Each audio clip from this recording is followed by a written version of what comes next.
Laugh at the cringe and learn from the crumble. This is Cringe and Crumble.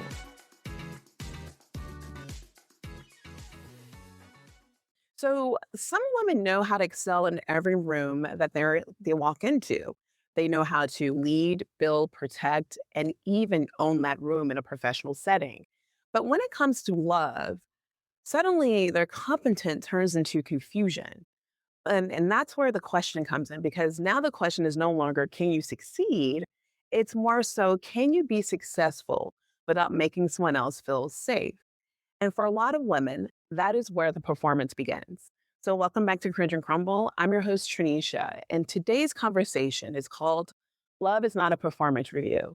Because I know so many women, also myself, feel the pressure to be impressive, but not too intimidating when it comes to relationships. Sometimes I'm powerful, but then I can't be too threatening. I can be independent, but not too independent. So, this is where we have our special guest in here today with us. And I am super excited to have Melissa Nanavati. She's a TEDx speaker, author, and relationship coach who helps high achievers build thriving relationships without sacrificing ambition. Through her peak performance love framework, she explores what it really takes to build connection, clarity, and emotional safety in love. And what makes her perspective especially interesting is that she is not shaped just by her work, but by her own dating journey and including going on more than 100 first dates before meeting her husband. So, with that being said, Melissa, welcome to Cringe and Crumble. Oh, thank you so much for having me today. I'm really excited for this conversation. Yeah, that's so exciting. Alrighty. Is there anything you want to say to the guests before we dive in? Because I have so much for you. I mean, yes, the first thing is that if this has been your experience, we understand. I understand. This is not an uncommon experience and is really what made me so motivated to get into this line of work to help other high performers, both men and women, really navigate this process more effectively and learn how to translate the skills that made you successful in business to your love life.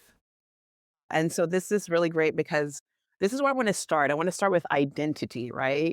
Because I think this conversation gets flattened really quickly into successful women because of how hard it is to date and actually what that actually looks like when it comes from transitioning from your business performance into your relationships because you know how to function at that high level.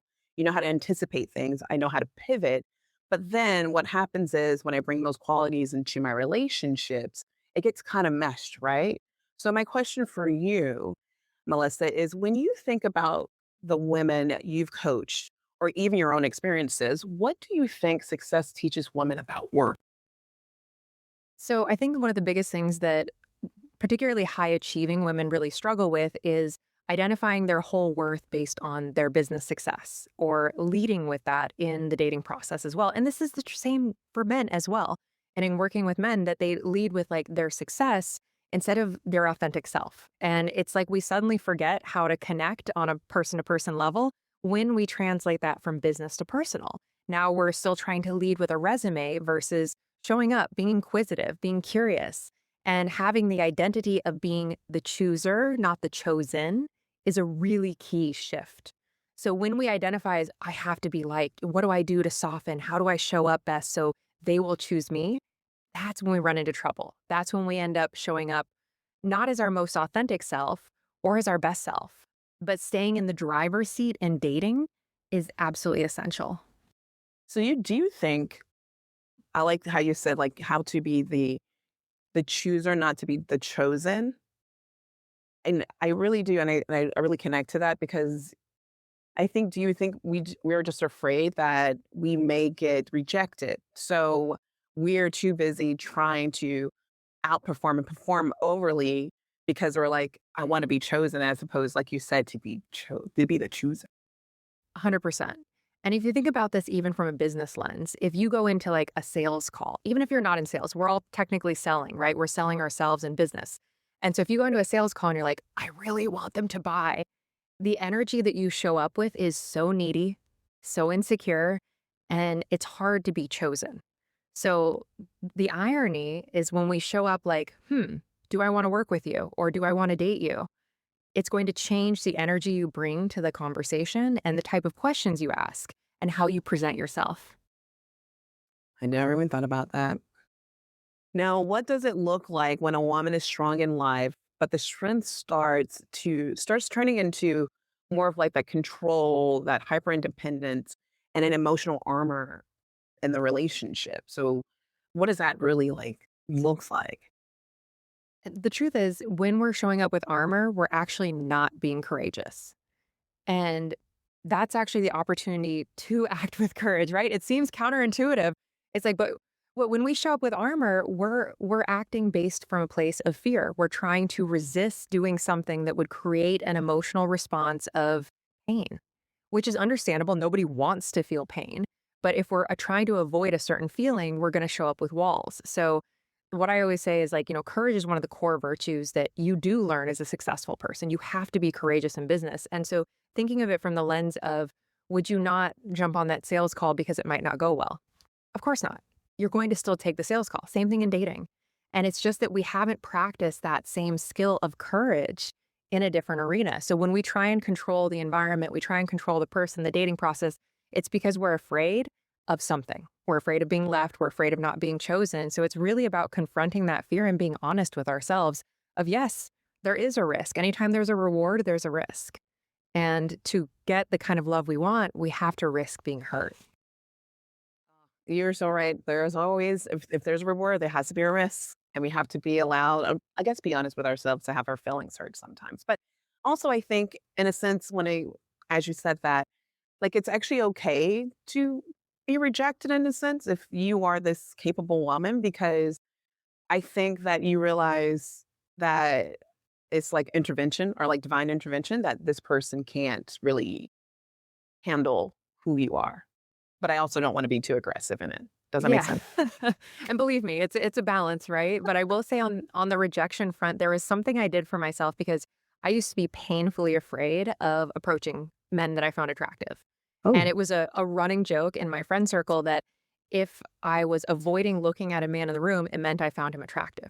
Like I was so nervous about rejection at the time. I was like in the best, case scenario with my business, everything else, had everything else on paper. And so what I did for 6 months, and I do recommend this, maybe not to the same degree, but for 6 months, I made a rule that every time I went to the gym, I had to talk to 3 people before I left to practice dealing with rejection. And I'll tell you, there's even one particular incident that stays with me, which was I had actually asked a man to take his AirPods out so I could talk to him, but I didn't have a plan. And I ended up asking him how to use a bench. So do these things though, like practice talking to people. Maybe it's not talking to 3 people every time you leave a gym, but maybe you go up to one person before you leave a coffee shop and just say hello.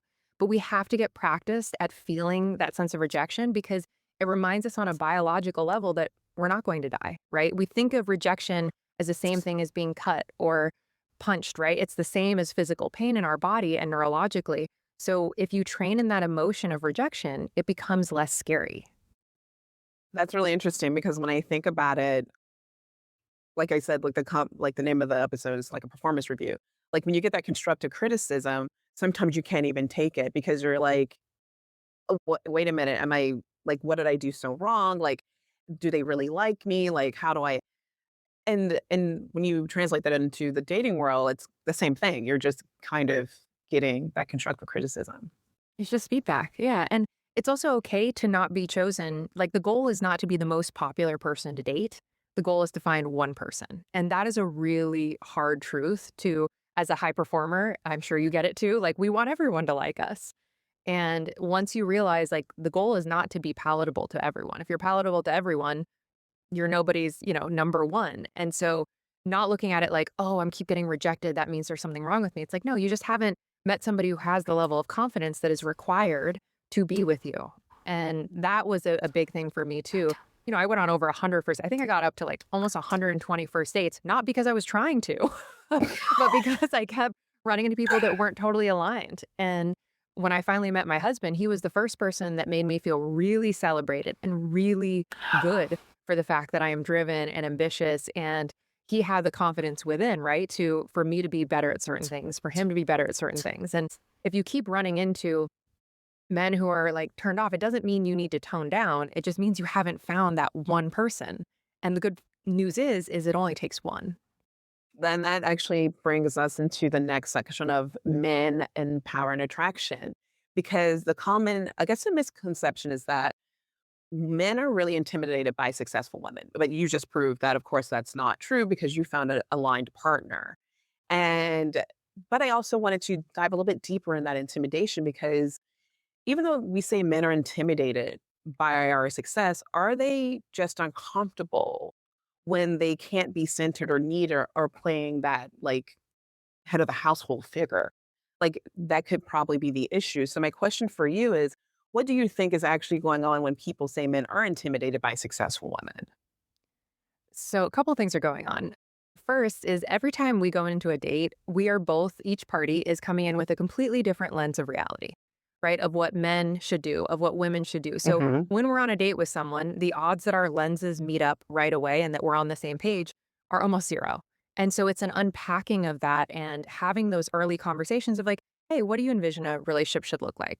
Right. And that's where you're Hmm. able to discern of does this person's idea or lens of what it should be match with mine, and if it doesn't, are they open to compromise? Are they open to a different perspective? And I think openness to feedback is one of the number one qualities in successful relationships. So as you're having these early stage conversations, it may not be that they're intimidated, they might just have different constructs and ideas of what the relationship should look like, and does that match with your map of what you want a relationship to look like? So again, being in that driver's seat, in the chooser seat, allows you to discern, like, hey, if this person has some really different values about wanting, a woman to just be a housewife, and I don't mean just in a negative way, but meaning that is the primary role and anything else doesn't fit with their paradigm, that's okay. It's not right or wrong. It just won't fit for you.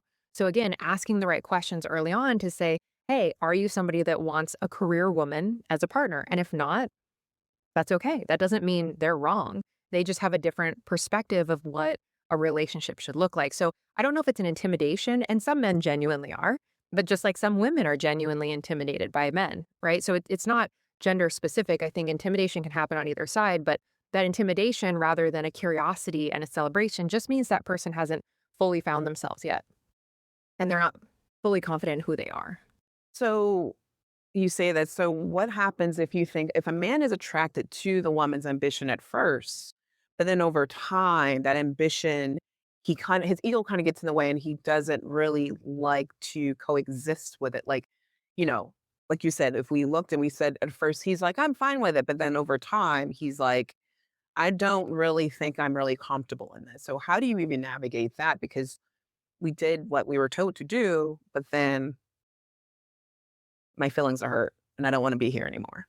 For sure. And actually, the last breakup I went through right before I met my husband was exactly that. He Oh. celebrated my intensity, my drive, and then towards the end said it actually made him very insecure. And I said, that's totally okay. I'm not the person for you. And it doesn't mean you immediately have to break up with the person by any means. But again, you're looking for signals along the way of, is this person indicating that there's a high degree of insecurity? And so there should be conversations well before that point if both people are open, right? But if the other person isn't open and forthcoming with the fact that they're starting to feel insecure or nervous, there's nothing we can do ultimately. And it's really on both people to not take 50% ownership in a relationship, but 100. So we both should be taking 100% accountability for ourselves, the way we're engaging, and really showing up and asking the right questions. But what I would encourage someone, if you're dating someone, you're starting to feel like they're pulling weight, bring it up. Have the conversation. Say, hey, is there something that's been on your mind? Because you can normally tell the signs well before someone says, hey, I'm insecure about this. And yeah, totally.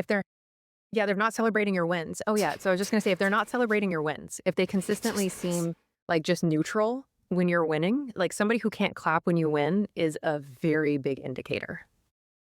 That's the That's the worst. worst. That is the It is. worst. I It don't is. yeah, I don't like that, and I've had friends, which is unfortunately it's like kinda like a side track of this, where I had a friend who actually decided to shrink herself for this relationship because her ambition was too much for this person, and it was very unfortunate because you could see it all unfold in real time where it was, like, very successful, great in finance. She owns a lot of property in her country where she lives, but the husband comes, well, her future husband comes in and he's he's not intimidated. I guess I wouldn't say jealous, but Probably a little. Yeah. by the fact that she has all these things, but as the man, he should be the one doing this. And so I'll never forget, he made her leave all of that. And she lived in another country and she came to America. And I was just like, this man uprooted you from all of the great things that she had going for herself, for him to start a career. This is the beginning of his career into the middle of nowhere. And I mean, the middle of nowhere, Melissa. It was like, I was like, "Where do you live again? And what are you doing?" And now she couldn't find the job, but he's got a job, but it's not even making close to what she was making. And now it's like, "Well, how about you have the kids?" And even till today, they're still together, and I am super happy for them. But I saw that transition and I thought to myself, I never wanna feel like that or feel that I have to shrink myself to be with someone. And there's two pieces to what you just said that I would love to dig into. So first, it's did she seem unhappy? So that's the first question that I have. You know, the funny thing, initially, she kind of was, and she was just like, "I don't wanna do these things." But then over time, I wouldn't say it was kind of how you can kind of just you Make it can okay. Soothe it. yeah, you Yep. just start picking Yeah. away, and then Yeah. it was like, "You know what? I'm getting a little bit older, it's fine." And it's like, "Is it fine?" So, it was, like, And it's hard not to at first, say. but now she's happy. At Well, least I like to think she's happy. I mean, we all put I on hope so. great personas, so Yeah, and to that point, it's one of those things too. From the outside, it's always hard to tell, right? Unless it's our direct experience. Because what I do want to shy away from too is saying like, "Oh, I can't ever move for a man, or I can't ever do X, Y, Z." This sounded very not like that at all. However, her goals may have shifted. Maybe she didn't want to be the earner anymore, and so it's hard to say from the outside. But if there was that resistance, that's what draws concern for me. Is she now like shoving down her own needs? Not having the conversations that need to be had. Because if they ultimately came to resolution that that was the best next course of action for them, then good for them, whatever that may be. And everyone's journey looks a little bit different. But the thing is, we don't want to be so compromising that we are losing out on what we ultimately want. And goals can shift over time. Maybe she did want to be someone who stays at home. That's totally okay. And there's nothing wrong with that either. But it's really making sure that we're not giving up everything that we want for someone else and then holding that into resentment, because that's where the problems occur. It's not necessarily the choices, but can you live with those choices and will you be truly yeah. happy? Yeah. Like, I'm okay with them. Like, I think you're completely right. Like, I would definitely move myself for my husband if that's for the better move of everything for us, for the greater good. But I think I find that people just sometimes we just uproot ourselves just because we think this is for the best, but not really for the best for the both of us. It's kind of like one person gets to be whole and then you have to be half.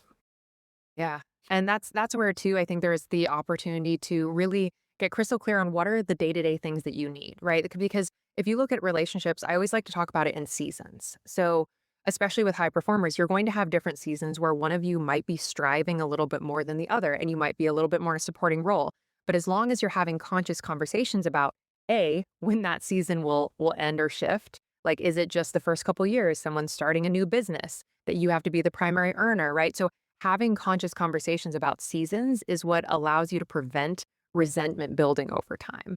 But if we're not consciously having these conversations, about what season we're in, but B, what do we need during this season? Because I think it is absolutely untrue that a partner can't support you or do nice things for you, even when they're in their busiest season of life. And I experienced this firsthand with my husband. He was training to be the first person to ski across Antarctica alone when we got together.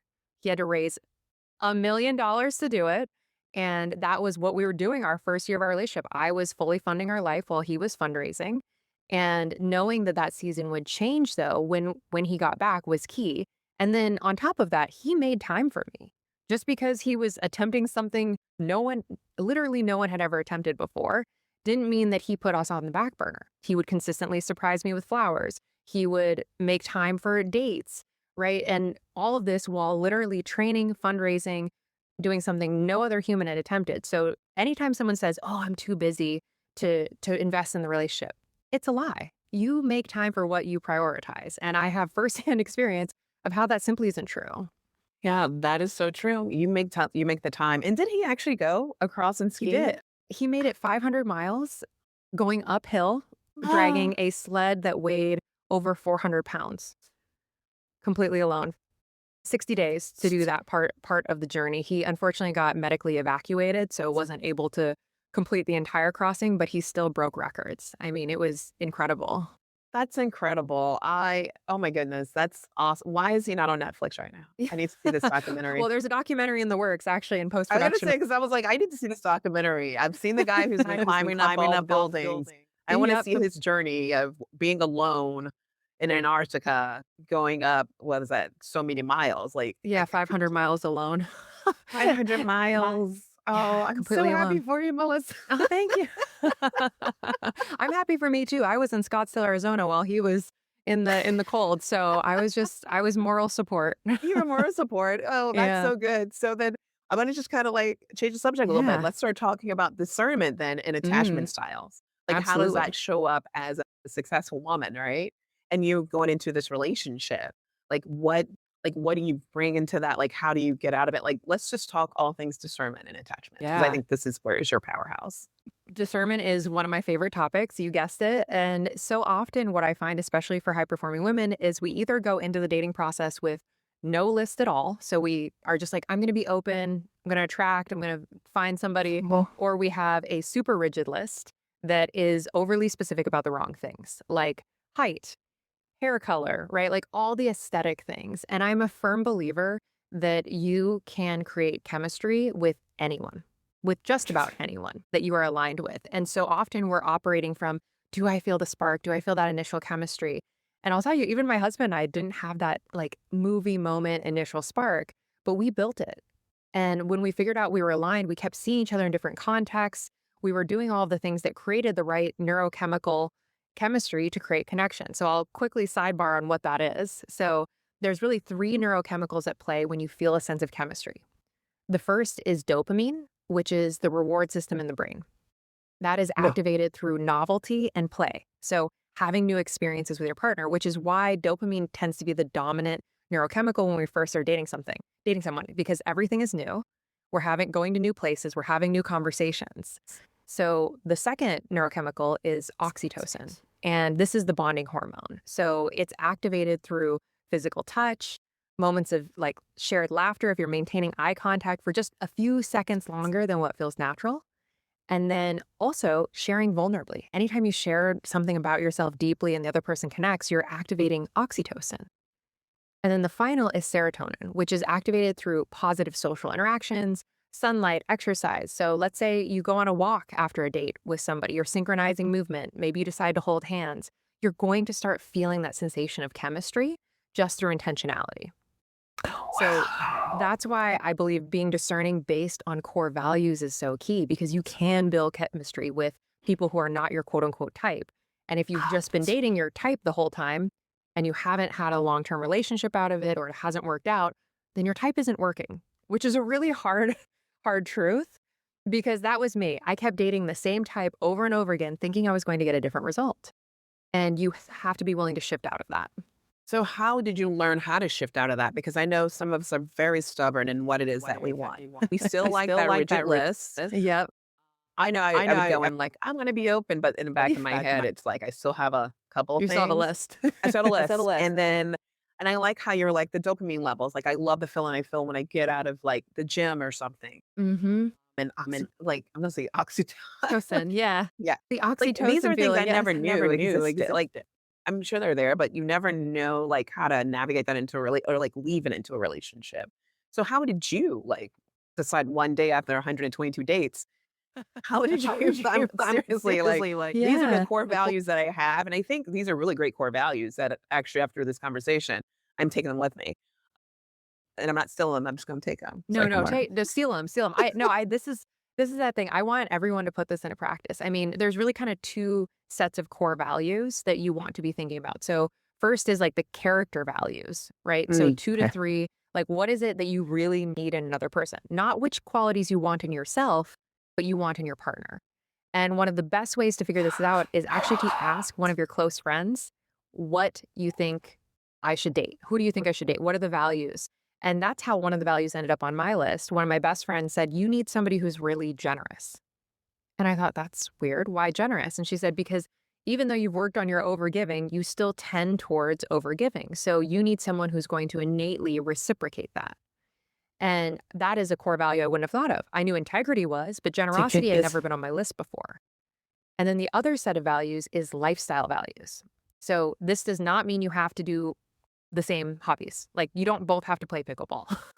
You can have different hobbies, right? But it's really about having shared like desires around what you want your life to look like. Are you somebody who enjoys travel? Do you enjoy new experiences? So getting on to that level of like what sort of two or three kind of core lifestyle values. Like one of them for me is I am sober. So I don't drink anymore. I used to drink way too much.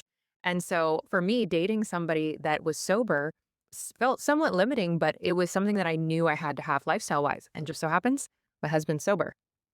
So having really crystal clear lifestyle values and core values is how you become more discerning. And that started, I would say, around like, I would say like date 80 or 90. I was like, okay, I got to redo my list. I got to stop having it be so rigid, but just pick a couple of core values. And my dating experience totally changed. I was able to quickly discern, all right, is this somebody I want to continue seeing very quickly? Because instead of just looking for chemistry, you're looking for like real longevity in terms of that compatibility. And that was the key for me. That's that's amazing. So now I know all the girlies are gonna be like, we should all have a conference once a year with all my friends. We're gonna build a PowerPoint. Depending on the person, everyone has to switch names about Yes, why you're a great person and what you should look for your next person. Actually, I kind of like 100%. this. I think this is a great idea. I would have never, go to your friends. What do I need in a man? But They're then going to what know would you better than say? you sometimes. They really will. They're going to know better than you sometimes because they will have watched your entire dating experience, right? From the sidelines. We're always sharing with our friends, okay, this is what's happening with this guy. And we are often clouded by chemistry. So getting the input of friends of saying, hey, what's some common themes you noticed when I was dating? What should I stop doing? Like getting that kind of constructive feedback from your friends will change your life. That's amazing. And I love that when you have a healthy friendship group like that, that you can actually do that. So what would you say, like, if someone they don't have such a healthy friendship group, but they have a kind of like a group that's not too toxic, but when sometimes you're surrounded by individuals who believe and do the exact same things that you're doing, like you said, you should align yourself with someone who is probably sober or doing all these other things. Like, how do you know like you're getting good advice from your friends as opposed to like, I don't know, like the advice that they would probably want for Yeah, themselves? so that's a great question. And I will say that making sure that that friend that you're asking for advice is living a life that you respect. People who are living it, right? And I started surrounding myself actually, especially towards the end of my journey of being single, around couples. All my friends, I was like, I want to be in the energy of other girlfriends who are not negative about dating because one of the most toxic, and I don't use that word lightly, but one of the most toxic things you can do is stay in this cycle of being around people who say things like there's no good men, all men are bad, blah blah blah. Like if there's that much negativity, it's going to reinforce and show up how change how you show up on dates.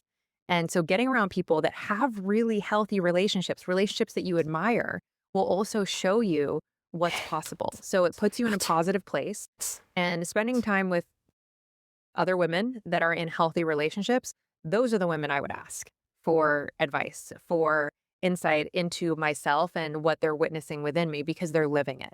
But if you're asking somebody else who's been single for a decade, who doesn't know what they're doing about what qualities you need, they probably don't know. and I'll say that even for myself. I was shocked. I was getting asked relationship advice well before I got into this profession and when I was single, and I thought, I don't feel comfortable transitioning into this career until I am living my message, until I am in that healthy relationship. Because I really, really believe that the best people to get advice from are the ones that are living the life that you want. I like that. That's just in general. I think that's a great motto, Melissa. That's Thank you. I like it. You should put that as a little quote from you. Yeah.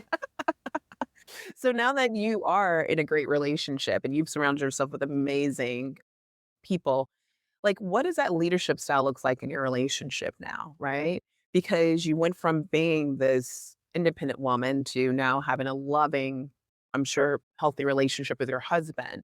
what does that dynamic look like? Because we're not looking back to the old stereotypes that we're all used to, like the woman stays at home, the husband brings in the money. Like, what does that look like for you? For us, we are very equal in how we lead. And there's different categories where each of us will take leadership.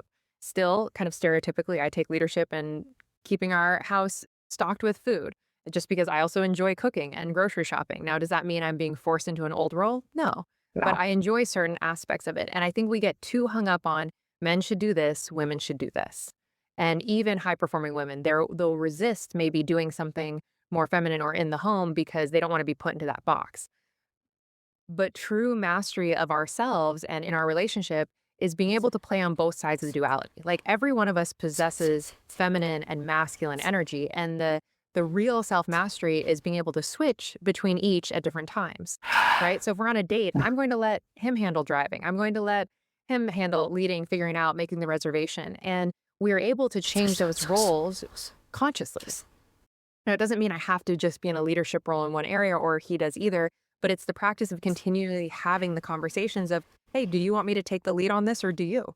Simple question. We forget we can ask that. Or even I will tell him, and he knows this now, sometimes he'll very sweetly ask, like, hey, what do you want for dinner? If we're ordering, some sort of takeout. And instead of saying, oh, I'm not sure, I'll just say, hey, I want you to take the lead on this. I want you to make the choice. You pick. Right. But men, I've found, respond really well to that. And even in the couples that I coach as well, the men actually are so grateful to have the direction of what the heck we want them to do. And so we forget that just communicating, hey, this is what I'd like you to do, can actually smooth over a lot of tension and reduce this fear of, am I in the right role? Am I leading enough? Am I not leading enough? Like, just have the conversation. And when we break it down super basic like that, it changes the dynamic entirely and removes the friction. You're so right. All you have to do is communicate. And I love that you're just like, you know what, you take the lead on this because it takes the work out of guessing of who's going to do what. And I think a lot of us are not really used to that. I mean, in the corporate environment, it's 100% easy. You take the lead on this, I'll do this and this, but in the relationship dynamics, you get a little kind of shy and being able to communicate really what you want and what you need without making them feel uncomfortable. Yeah, and so much too, I find there's so many unspoken, simple conversations. Like all disagreements, in my opinion, are coming down to just a desire to be understood. And when we are having fights, we just want the other person to understand where we're coming from, or we don't understand where the other person's coming from. So we're upset, we're angry. Why didn't they take the lead on this? Why didn't they plan the date? And really getting away from the old paradigm of mind reading and transitioning to the space of over communication. It will feel like over communication at first, saying, hey, I want you to take the lead on this. It will feel uncomfortable the first time you do that because it's new and new things feel uncomfortable initially. But again, like any other skill in business or elsewhere, it just takes practice. So maybe the first time you communicate that you want them to take the lead, you blurt it out in a really strange way and it's not received well. It's like, oh, this is what I meant by that.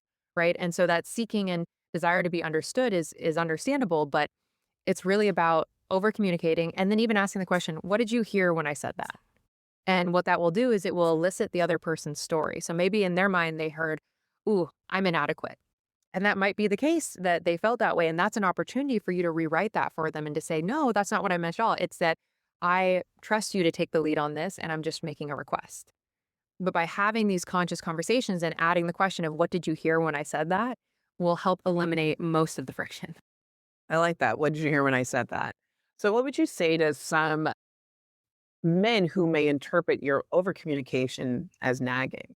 Because after a while, when you keep saying certain things, men are like, oh, she's always nagging about this and this and this. And you're like, well, no, I'm just making sure you understood it. Or should I rephrase that? Is there like a better way of how you would express yourself as opposed to not coming off as this person that's always, because I say this because I saw this video of this man who was, I guess, he's just wanted peace from his wife, so he's sleeping in a car outside after he got off of work, and she's still in the house, and somehow she finds out he's sleeping in the car, and she's like, "When did you get home?" And he's like, "I just got home like 30 minutes ago."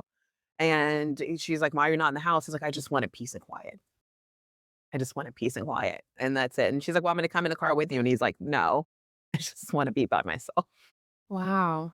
Yeah, that sounds Yeah, it is very sad. That's sad to hear that. And when I hear stories like that, my heart goes out to both of them, right? Because the wife doesn't know what's going on. The husband doesn't feel safe to express himself or doesn't know how to articulate what he actually needs.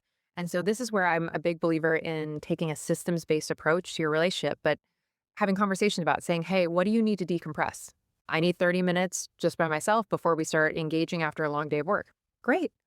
And I guarantee if they had just had that conversation, he wouldn't be sitting in his car and hiding there. Because it's about saying, "Hey, what do you need?" And having the clarity within to also know. Like, do you need a little bit more alone time? Do you need a little bit of time before we start engaging? And to answer your question more directly, though, about how to communicate it better, again, sort of a systems-based approach. Make it a Mhm. practice every Sunday to do a quick check-in saying, "Hey, what is one or two specific things you need from me this week? Here's one or two specific things I need from you. I know it's a big week, so maybe you can just make the call on where we go to dinner for our date." Right? But having that forethought and looking at the week ahead rather than responding reactively is really the key to communicating in a way that doesn't feel like nagging. And then to add on to that, having them schedule it. I love a good calendar. If you know you are someone who forgets or your husband is someone who forgets, ask them to put it on the calendar. Oh, my calendar. I love it. You're like, I have it put on the calendar. Now I'm at the point in my Done. life, everything has to be on the calendar because I forget Same. everything. Yeah, I'm I'm not going to like, it remember wasn't on anything. the calendar. And Calendar. why wasn't it on the calendar? And you can put tasks on the calendar or set up structure in your relationship. Are you the person that at the end of the day, you don't want to have to ask, your partner to take care of the dishes again? All right. So do you want to be the person in the evening who just knows that it's your responsibility to take care of like the night shift of, tidying the house or the morning shift? So it's just having those conscious conversations about it instead of allowing it to fester, which is where you get into like the quote unquote nagging cycle because you're not getting what you need and the way you're asking is progressively getting worse or more hostile, which doesn't work for anyone. Like there's two things when it comes to any kind of disagreement or fight. There is the topic itself and then there's the way you're talking about the topic. And the nagging comes in the usually in the way someone is asking. You're right. Yeah. And now I have to see, Melissa, this is wrong. No, It's I gotta okay. I'm like, not perfect either. I gotta go back. Now I feel like, okay, all right, I like this. I'm learning. This is why I'm so happy you're on the episode today. 'Cause No, this has been such a fun conversation too. I love the way you think about things as well. yeah, well, thank you. But I'm gonna flip the script on you now because Yeah. now I'm have the question of how can women tell the difference between a man who's genuinely leading and a man who just wants control? Fantastic question. I think in just in my experience and in working with coaching clients, the kind of key distinction here is really the man who just wants to control will show up with insecurity in other areas. So so someone who is, can't let you plan anything, that's a fear-based reaction, right? Control is not from a place of confidence. Control typically when it comes to other people, like you can be controlling about your craft, your business. That's very different. But if you're controlling other people, there's a fear. And so you will start to see that insecurity show up in other ways. As we spoke about Oh, earlier, is that person unable to clap when you win? Do they try and minimize your success? In what other ways is that control showing up versus someone leading and just taking initiative? There's a certain level of confidence, true confidence, right? Not the fake alpha male confidence, but the true confidence, which there's nothing that you can do to make them feel insecure because they are truly secure in themselves. Like a truly secure man that is actually a quote unquote alpha is quiet about it. Loud alphas aren't really alphas. They're no, highly this insecure. very fear. It's fear based. Yes. Very, very, very fear-based. And that is really the key difference is does this person have to be so loud and take up so much space? And where is that coming from? So just being really discerning about, okay, are they also very encouraging of me in other ways? Or are they trying to control everything, control how I express myself, control how I express success? And that is really the key distinction between that control versus the true leadership and confidence. That's good. Okay, I need to get a man so we can do this together. This is great, great. So that's That insane, but I really love your perspective on this. So for women who are actually listening, how can we make this as a part of our practice of what do we do? Like, how do we get to the level that you are and finding that great relationships? Don't go on 122nd dates, 122 dates, shall I say. Yeah. But I mean, you know what? Honestly, I think we probably all have, and we just never counted it. We're just Yeah. out here doing it. But how do we put this in practice before we like wrap ourselves up? Because let them know this is not a performance review, but what do we do? What do we do? Yeah. Melissa, I I don't mean, know. the biggest thing is consistently putting yourself out there. And oftentimes when we've gone on a string of bad dates, we'll probably go through a couple months where we're not dating at all. I raise my hand because I did that too. You'd get frustrated, you would stop going on dates, you would stop trying. But first, again, putting yourself back in that place of being in the driver's seat, the chooser versus the chosen, and making that list of a couple core values, whether they are character values or lifestyle values. So having that crystal clear, and then put a calendar reminder. I love a good calendar reminder. Once a week, 2 hours. That's it. 2 hours once a week. You're either going someplace new, working to meet new people, right? So get yourself in new environments once a week. Or if you're doing the digital online dating thing, spend time not just scrolling, but reaching out to people, set up dates, go on dates. But if you just dedicate a couple hours a week consistently, you are going to meet someone. Oftentimes we say, like, oh, there's just no good people out there. But how many times have we actually been around new people? Are we not just going to the same restaurants, the same bars, hanging out with our same friends? It has to be new environments every week. And that was actually exactly how I met my husband. Only shortly after moving to Scottsdale, I committed to go to a new event every week until I met someone. Just so happens, the first event I went to was put on by my husband's friend. And I stayed friends with him and I said, hey, do you know anyone? I'm looking for a man. And he loved how bold and honest that was. And he ended up introducing me to my husband. So we have to stop being afraid of telling people that we want partnership, right? You can become friends with someone. You can meet people at these events that are partnered, become friends with them. And if you like their energy and who they are, they probably have really good friends. They really do. You're so I love your perspective on new environments. You are dead on. Everyone should put that in practice. New environment every week. It doesn't have to be out drinking. It could be going to an art gallery opening, but I think you are A completely correct. workshop. Because the same mundane thing, you start to think to yourself, like, oh, there's one out there for me. It's because you're going to the same place. You're in Yeah. the same environment. And I just love that for your journey, like your first event, you were very brave enough because not a lot of women are extroverted like myself and I'm yourself, 'cause I not feel even like you're extroverted, to extroverted. be honest with you. I'm like a fake extrovert. Are you I'm a fake passing extrovert. extrovert right now? Is that what this is? So I'm a hardcore ambivert. I really need a lot of recharge time, but I knew, like any other goal. I mean, anybody who's listening to this is a high achiever. You're a high achieving woman, you're a high achieving man listening to this.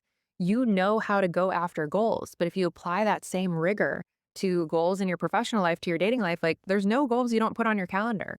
You're not going to skip the business meeting. You're not going to skip the sales meeting because you're scared. You're going to feel the fear and do it anyway. And really, like if you're leaning into the moments you're afraid and using fear as your compass, you're going to find your person.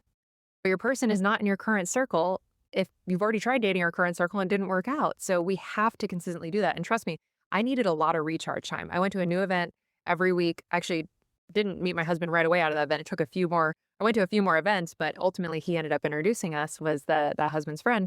And it was really just that consistent practice. I needed to be alone a bunch during the week, but then I would still go in these new environments. So if you are self-identifying as an introvert right now, I feel you, and there's still an opportunity here.